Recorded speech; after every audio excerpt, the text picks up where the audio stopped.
நாமக்கல் மாவட்டம் எஸ். வாழவந்தி செல்லாண்டி அம்மன் கோவில் தேர் திருவிழா கடந்த 2ஆம் தேதி சுவாமிக்கு காப்பு கட்டி திருவிழா தொடங்கியது. தொடர்ந்து தினசரி பல்வேறு அபிஷேக ஆராதனைகள் நடைபெற்றது.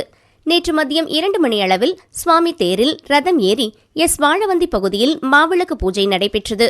தொடர்ந்து எல்லை உடைத்தல் நிகழ்ச்சி நடைபெற்று ஊமை புலிக்குத்தும் நிகழ்ச்சி நடைபெற்றது.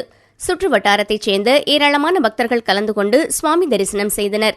தொடர்ந்து சுவாமி சின்ன கரசப்பாளையம், பெரிய கரசப்பாளையம், கே. ராசாம்பாளையம், காளிப்பாளையம், பேரமாண்டபாளையம், முத்தூர், ஆண்டிப்பாளையம், வடக்கு தீர்த்தாம்பாளையம், மோளக்கவுண்டனூர், குட்லாம்பாறை, கே. ஐயம்பாளை, நொச்சிப்பட்டி, கே. புதுப்பாளையம், அக்கரையாம்பாளையம், புளியம்பட்டி, வள்ளியம்பட்டி புதூர் என 18 ஊர்களிலும் தினசரி இரவு மாவிளக்கு பூஜை நடைபெறும்.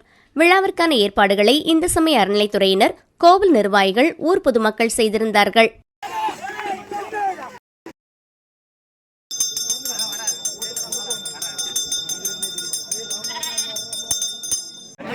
சாப்பிட்டு